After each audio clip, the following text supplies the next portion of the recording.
चलिए आज हम लोग बीपीएससी टीआरई 3 9 to 10 के सेट सीरीज नंबर 4 करेंगे। दक्कन कृषक राहत अधिनियम 1879 ईस्वी में पारित हुआ। दक्कन कृषक राहत अधिनियम 1879 ईस्वी में पारित हुआ। 1875 से 79 में दक्कन विद्रोह महाराष्ट्र के पूना, अहमदाबाद, सतारा और सोलापुर आदि क्षेत्रों में मुख्य रूप से फैला। 1875 से 79 में दक्कन विद्रोह महाराष्ट्र के पूना, अहमदाबाद, दक्कन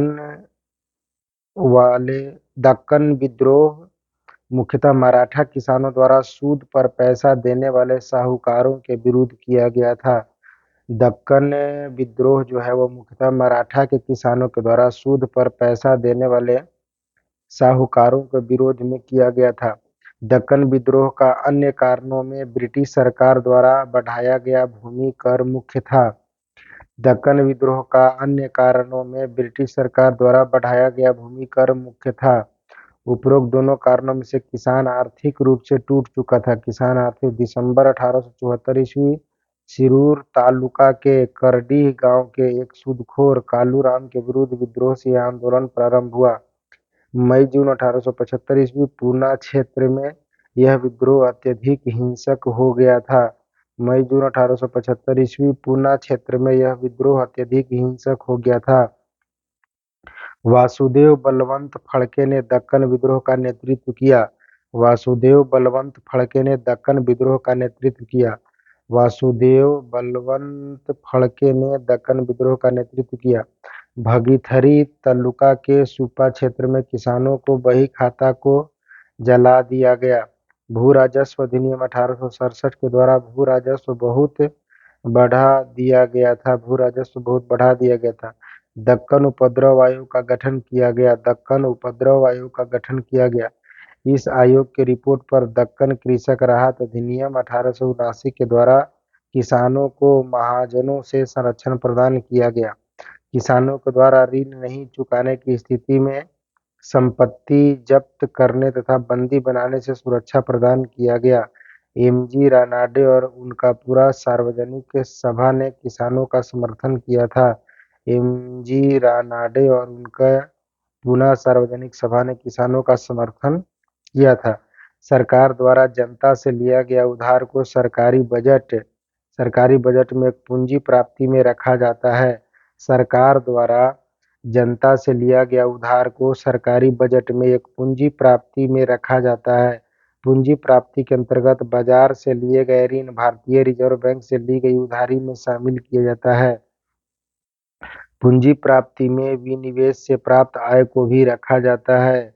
आम बजट दो भाग में होता है, राजस्व बजट और पूंजीगत बजट। आम बजट दो भागों में होता है, राजस्व बजट और पूंजीगत बजट। पूंजीगत प्राप्ति और पूंजीगत खर्च दोनों अलग अलग होते हैं। पूंजीगत प्राप्ति सरकार का उत्तरदायित्व होता है। पूंजीगत प्राप्तियां के अंतर्गत आय के उन समस्त स्रोतों को रखा जाता है जिनका हमें बदले में भुगतान करना आवश्यक होता है। राजस्व प्राप्तियों की प्रकृति जहाँ अल्पकालिक किस्म की होती है, वही पूंजीगत प्राप्तियों की प्रकृति दीर्घकालिक होती है। मुद्रा बाजार अल्पकालीन प्रवृत्ति की होती है। राजस्व आय वह आय है जिसके बदले सरकार का कोई देय नहीं होता। पूंजी बाजार दीर्घकालीन प्रवृत्ति की होती है और इससे प्राप्त आय भविष्य में देय योग्य होगी। इससे प्राप्त है। केंचुआ के प्लाज्मा में हीमोग्लोबिन का विलय हो जाता है। यह एनेलिडा संघ का प्राणी है। केंचुआ के प्लाज्मा में हीमोग्लोबिन का विलय हो जाता है। केंचुआ के प्लाज्मा में हीमोग्लोबिन का विलय हो जाता है। यह एनेलिडा संघ का प्राणी है। केंचुए तथा जोंक में नर एवं मादा पृथक नहीं होते हैं। केंचुआ किसानों के सच्चे मित्र एवं सहायक है। ये खेत के मृदा को एक प्रकार से ऊपर नीचे कर किसानों के लिए मृदा को उपजाऊ बनाता है। यह जिस मिट्टी में रहता है वहाँ की मिट्टी को पोली कर देता है, जिससे पानी एवं हवा आसानी से इसमें प्रवेश कर जाती है, जिससे मिट्टी भूरी हो जाती है। मेढक उभयचर प्राणी है। यह एम्फीबिया वर्ग में आता है। मेढक उभयचर प्राणी है और यह एम्फीबिया वर्ग में आता है। यह त्वचा, फेफड़ा एवं गिल तीनों से श्वसन करता है। मत्स्य गिल से श्वसन करता है। इसके हृदय में 2 चैम्बर होते हैं। जल में घुले ऑक्सीजन का उपयोग श्वसन के रूप में करते हैं। इसके हृदय में 2 चैम्बर होते हैं। यह जल में घुले ऑक्सीजन का उपयोग श्वसन के रूप में करते हैं। हाल ही में भारतीय महिला पर्वतारोही लक्ष्मी झा ने तुर्की की सबसे ऊंची चोटी माउंट अरारत को फतह कर तिरंगा फहराया है। हाल ही में भारतीय महिला पर्वतारोही लक्ष्मी झा ने तुर्की की सबसे ऊंची चोटी माउंट अरारत को फतह कर तिरंगा फहराया। 18 अगस्त 2023 को तुर्की की सबसे ऊंची चोटी माउंट अरारत को फतह कर तिरंगा फहराया। बिहार के सहरसा जिले की निवासी है। भारत की एकमात्र महिला पर्वतारोही है जो किलिमंजारो चोटी तंजानिया को भी फतह कर चुकी है। किलिमंजारो चोटी जो तंजानिया में है उसको भी फतह कर चुकी है। बिहार की एकमात्र महिला पर्वतारोही है लक्ष्मी झा। 29 जनवरी 2023 को ऑस्ट्रेलियन ओपन महिला एकल का खिताब ए सबालेंका ने जीता है। सबालेंका 29 जनवरी 2023 को ऑस्ट्रेलियन ओपन महिला एकल का खिताब। ऑस्ट्रेलियन ओपन 2023 को पुरुष एकल के विजेता हैक नोवाक जोकोविच। सितंबर 2023 में मास्टरकार्ड इंडिया के नए अध्यक्ष रजनीश कुमार को नियुक्त किया गया है। मास्टरकार्ड एक अमेरिकी भुगतान प्रसंस्करण कंपनी है। इसकी स्थापना वर्ष 1966 में हुई थी। इसका मुख्यालय न्यूयॉर्क, अमेरिका में है। 2 ओम, 3 ओम, 5 ओम के 3 प्रतिरोध को समांतर क्रम में जोड़कर 20 वोल्ट का विभवांतर इस संयोजन के सिरों पर लगाया जाता है। 3 ओम के प्रतिरोध सिरों पर विभवांतर 20 वोल्ट। श्रेणी क्रम संयोजन में विभवांतर भिन्न-भिन्न लेकिन धारा समान होता है। श्रेणी क्रम संयोजन में विभवांतर भिन्न-भिन्न लेकिन धारा समान होता है। एक परितंत्र में ऊर्जा का प्रवाह सदा एक दिशा में होता है। यदि बार-बार ऊर्जा अपने पोषी स्तर से प्रवाहित हो जाती है तो वह पुनः वापस नहीं आती है। शाकाहारियों में हस्तांतरित ऊर्जा वापस स्वपोषी को प्राप्त नहीं होता है। उत्पादक और सौर ऊर्जा का स्थिरीकरण कहते हैं। उत्पादक से ऊर्जा अन्य उपभोक्ता में संचरित होता है। लिंडमान के नियम के अनुसार उत्पादक के अन्य पोषी स्तर तक 10% ऊर्जा का प्रवाह होता है। लिंडमान के नियम के अनुसार उत्पादक से अन्य पोषी स्तर तक। पोटेशियम फरोसेनाइड एक संकरण लवण है। इसमें हम उपसंयोजक यौगिक या संकर यौगिक कहते हैं। इसमें फरोसायनाइड आयन उपसंयोजक यौगिक का संकर भाग है। इसमें 6 साइनाइड आयन होते हैं जो कि केंद्रीय Fe2+ आयन से अस्थायी रूप से जुड़े रहते हैं। यह आयन पुनः विलयन में वियोजित नहीं होता और अपने विशिष्ट बनाए रखता है। प्रबल अम्ल एवं प्रबल क्षारक की अभिक्रिया से सामान्य लवण का निर्माण होता है। प्रबल अम्ल एवं प्रबल क्षारक की अभिक्रिया से सामान्य लवण का निर्माण होता है। 2 सामान्य लवणों के मिलने से द्विक लवणों का निर्माण होता है। 2 सामान्य लवणों के मिलने से द्विक लवणों का निर्माण होता है। प्रबल अम्ल एवं निर्बल क्षारक की अभिक्रिया से अम्लीय लवण का निर्माण होता है। वायुमंडल द्वारा प्रकाश के अपवर्तन के कारण आकाश में तार टिमटिमाता दिखता है। जब प्रकाश की किरण एक माध्यम से दूसरे माध्यम में जाती है तो अपने मार्ग से विचलित हो जाती है। यह घटना प्रकाश का अपवर्तन कहलाती है। लाल रंग में अपवर्तनांक सबसे कम और बैंगनी रंग में अपवर्तनांक सबसे अधिक होता है। अपवर्तनांक 1/Å। अपवर्तनांक सूर्योदय के पहले और सूर्यास्त के बाद भी सूर्य दिखाई देता है। जल के अंदर पड़ी हुई मछली वास्तविक गहराई से ऊपर उठी हुई दिखाई देती है। द्रव में डूबी हुई सीधी लकड़ी टेढ़ी दिखाई देती है। ये सब अपवर्तन के उदाहरण हैं। नाक, कान और कंठ में उपास्थि पाई जाती है जबकि वृक्क में यह नहीं पाई जाती है। नाक, कान और कंठ में उपास्थि पाई जाती है। उपास्थि मानव शरीर एवं अन्य प्राणियों में पाया जाने वाला लचीला संयोजी ऊतक है। यह कॉन्ड्रोसाइट्स कोशिका से बने होते हैं। कॉन्ड्रोसाइट्स उपास्थि की संरचना के अनुसार ये मुख्य रूप से के कोलेजन या एलास्टिन का बना होता है।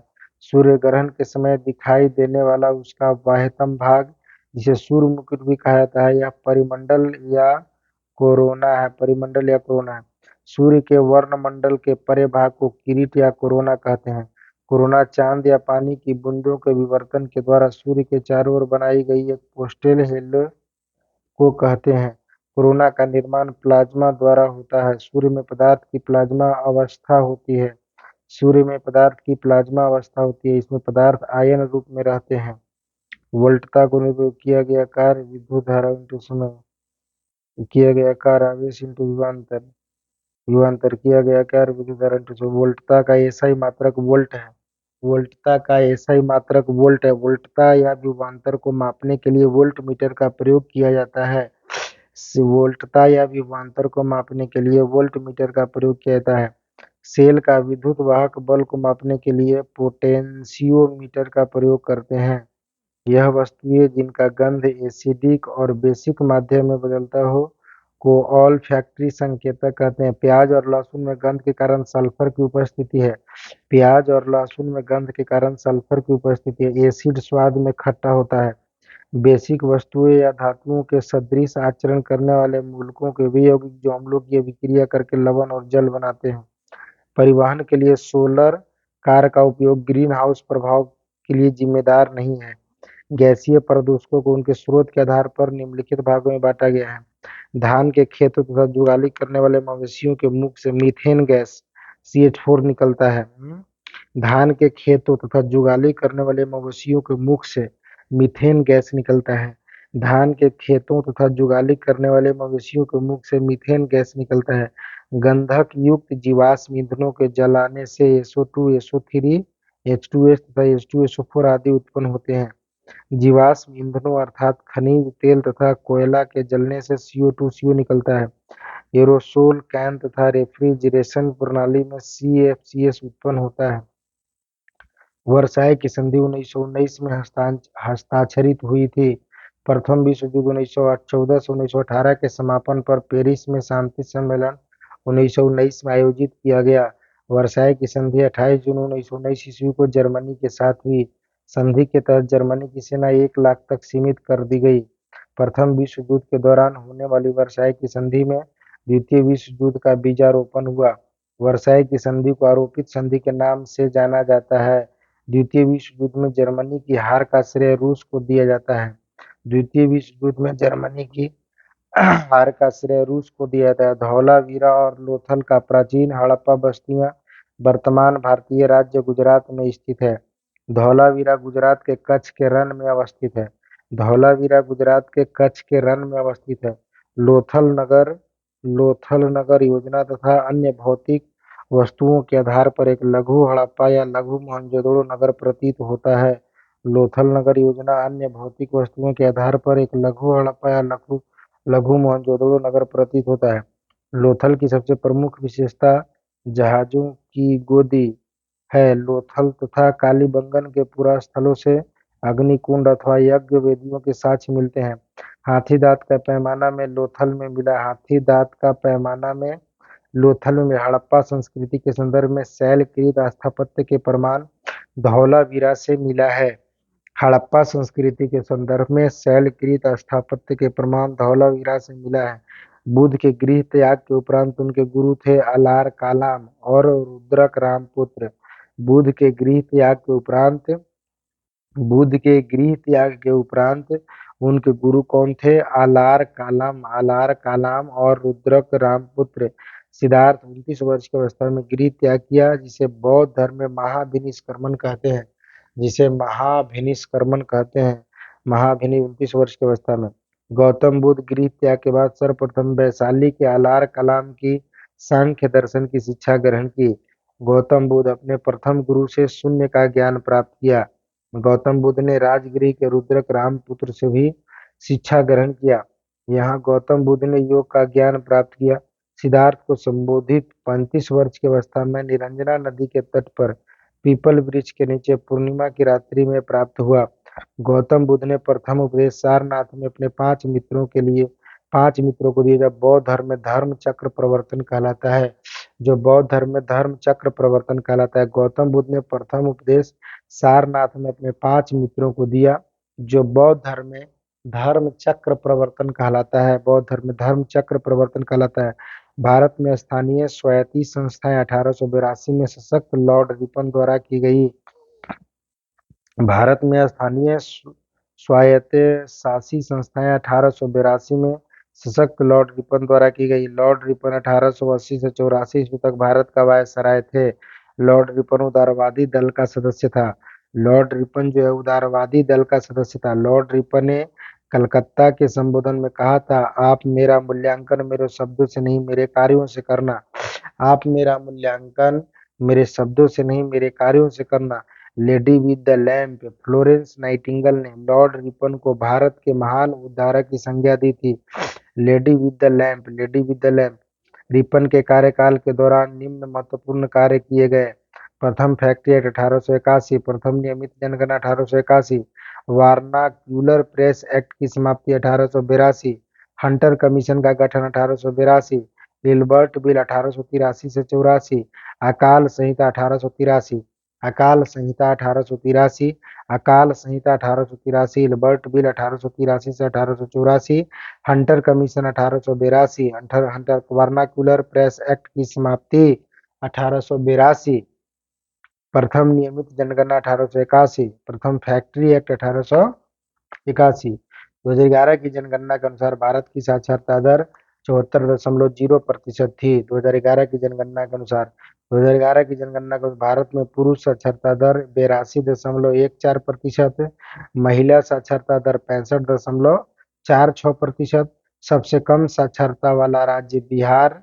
2011 की जनगणना 61.82% टोटल साक्षरता है। सबसे कम साक्षरता वाला जिला बिहार, सबसे कम से 2011 की जनगणना के अनुसार सर्वाधिक साक्षरता वाला राज्य केरल। केरल सर्वाधिक साक्षरता वाला राज्य केरल। 1903 में दक्षिण अफ्रीका में महात्मा गांधी ने इंडियन ओपिनियन अखबार की स्थापना की थी। 1903 में दक्षिण अफ्रीका में महात्मा गांधी ने इंडियन ओपिनियन अखबार की स्थापना की थी। अखबार गुजराती, हिंदी, तमिल और अंग्रेजी में प्रकाशित होता था। गुजराती, हिंदी, तमिल और अंग्रेजी में प्रकाशित होता था। फिनिक्स फार्म महात्मा गांधी द्वारा स्थापित प्रथम आश्रम था। फिनिक्स फार्म 1904 में डरबन में फिनिक्स फार्म की स्थापना की। 1904 में डरबन में फिनिक्स फार्म की स्थापना की। महात्मा गांधी ने सर्वप्रथम 1901 में आयोजित कांग्रेस के कलकत्ता अधिवेशन में भाग लिया था। महात्मा गांधी ने सर्वप्रथम 1901 में आयोजित कांग्रेस के कलकत्ता अधिवेशन में भाग लिया था। महात्मा गांधी ने वर्ष 1915 में अहमदाबाद के कोचरब क्षेत्र में सत्याग्रह आश्रम की स्थापना की थी। सत्याग्रह आश्रम को 1917 ईस्वी में अहमदाबाद के साबरमती नदी तट पर लगाया गया। दक्षिण अफ्रीका में सत्याग्रह, ग्राम स्वराज, स्वास्थ्य की कुंजी, हिंद स्वराज आदि पुस्तकें के लेखक गांधी जी हैं। भारतीय संविधान के अनुच्छेद 72 के तहत राष्ट्रपति मृत्युदंड को क्षमा कर सकते हैं। भारतीय संविधान के अनुच्छेद 72 के तहत राष्ट्रपति मृत्युदंड को क्षमा कर सकते हैं। राष्ट्रपति का क्षमादान शक्ति न्यायपालिका से स्वतंत्र है। राष्ट्रपति का क्षमादान शक्ति न्यायपालिका से स्वतंत्र है। यह एक कार्यकारी शक्ति है, परंतु राष्ट्रपति शक्ति का प्रयोग विधि सम्मत होना चाहिए। अनुच्छेद 143 के तहत राष्ट्रपति को उच्चतम न्यायालय से परामर्श मांगने का अधिकार है। राष्ट्रपति को 143 के आधार पर उच्चतम न्यायालय से परामर्श मांगने का अधिकार है। किसी भौगोलिक क्षेत्र को अनुसूचित क्षेत्र घोषित करने का संवैधानिक अधिकार राष्ट्रपति के पास है। राष्ट्रपति के चुनाव में नामांकन के लिए उम्मीदवार के कम से कम 50 प्रस्तावक और 50 अनुमोदक होना चाहिए।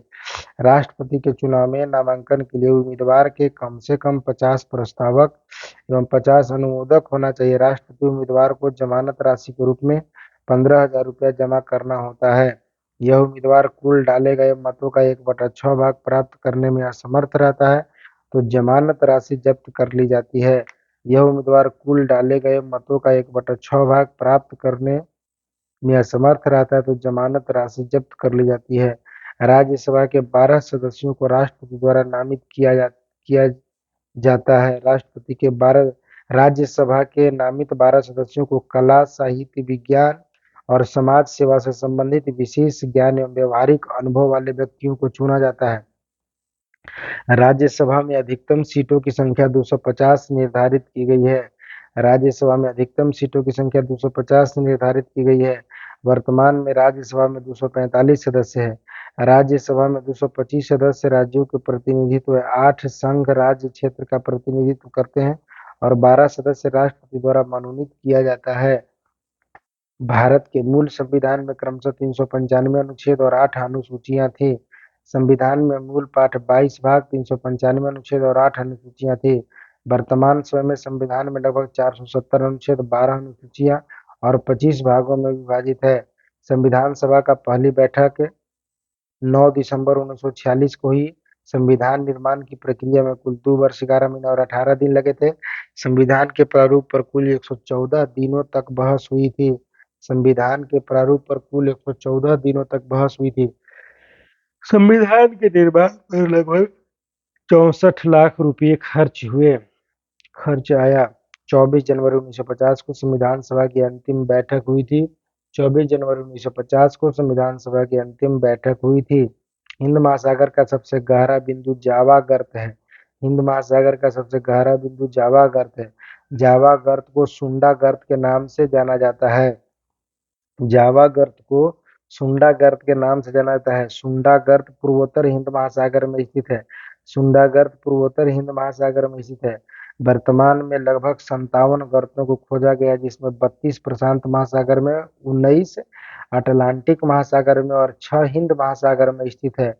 वर्तमान में लगभग 57 गर्तों को खोजा गया है, जिनमें 32 प्रशांत महासागर में, 29 अटलांटिक महासागर में और 6 हिंद महासागर में है।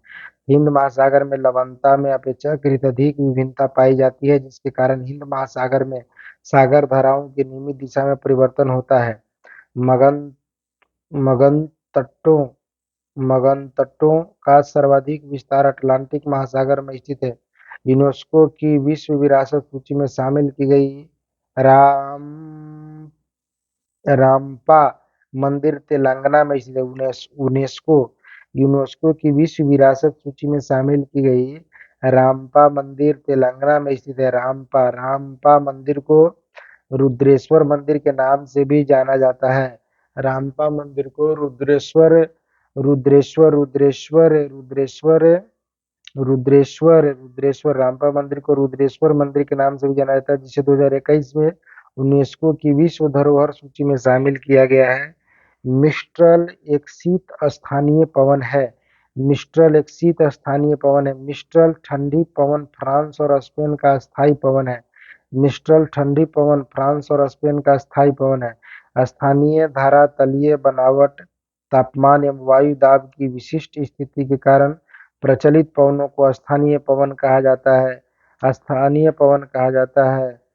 स्थानीय पवन क्षोभ मंडल की सबसे नीचे की परतें तक सीमित रहती है। स्थानीय पवन क्षोभ मंडल की सबसे नीचे की परतें तक सीमित रहती है। चिन्नुक को हिमभक्षी वायु भी कहा जाता है। चिन्नुक को हिमभक्षी वायु भी कहा जाता है। चिन्नुक उत्तरी अमेरिका एवं कनाडा में रॉकी पर्वत के सहारे चलने वाली गर्म पवन है। लू भारत में पछुआ पवन से निर्मित गर्म स्थानीय पवन है। लू अप्रैल मई माह में चलने वाली स्थानीय पवन है। कोयमबैंग गर्म हवा इंडोनेशिया में बहती है। कोयमबैंग हवा तंबाकू की खेती को काफी नुकसान पहुंचाती है। कोयमबैंग हवा तंबाकू की खेती को काफी नुकसान पहुंचाती है। सांता आना कैलिफोर्निया में सांता आना घाटी से चलने वाली गर्म हवा एवं शुष्क धूल भरी आंधी है। सांता आना कैलिफोर्निया में सांता आना घाटी से चलने वाली गर्म एवं शुष्क धूल भरी आंधी है। इराक तथा फारस की खाड़ी में चलने वाली गर्म एवं शुष्क हवा है। इराक तथा फारस की खाड़ी में चलने वाली गर्म तथा शुष्क हवा है। इराक तथा फारस की खाड़ी में चलने वाली सांता आना। वर्गस गर्म हवा दक्षिण अफ्रीका में बहती है। नेवाडॉस स्थानीय शीतल हवा इक्वाडोर में बहती है। नेवाडॉस स्थानीय शीतल हवा इक्वाडोर में बहती है। इक्वाडोर में बहती है। इक्वाडोर में बहती है।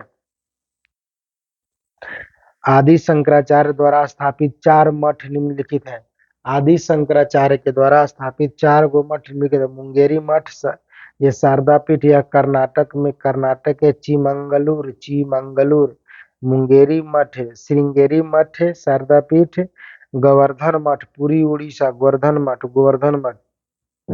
द्वारका मठ या शारदा मठ गुजरात।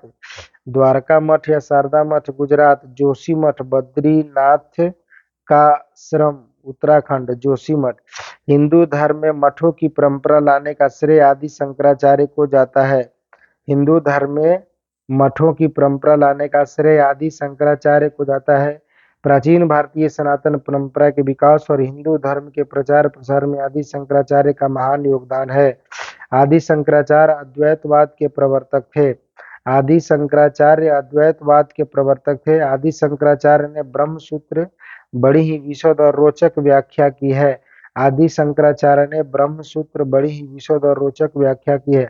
शंकराचार्य के गुरु का नाम आचार्य गोविंद भागवतपाद था। शंकराचार्य की उपाधि शिवावतार, आदि गुरु, जगत गुरु, धर्म चक्र प्रवर्तक, श्रीमद जगत गुरु आदि।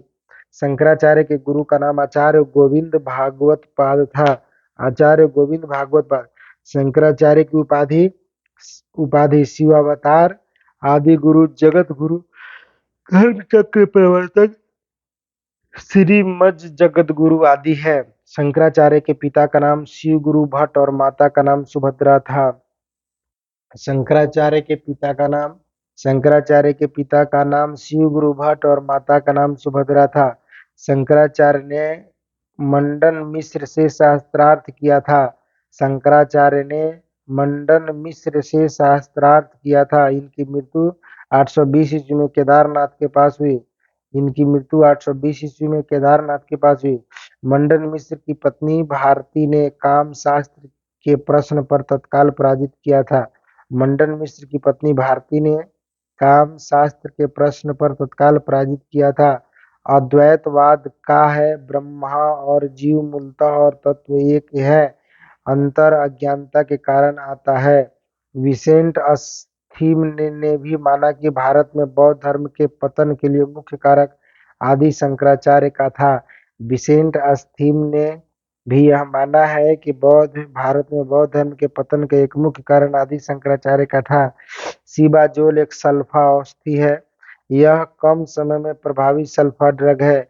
यह व्यापक परास वाला ग्राम धनात्मक तथा ग्राम ऋणात्मक रोग जनित सूक्ष्मजीवों पर अति प्रभावी है। सल्फा औषधि दवाओं के कई समूहों का आधार होता है।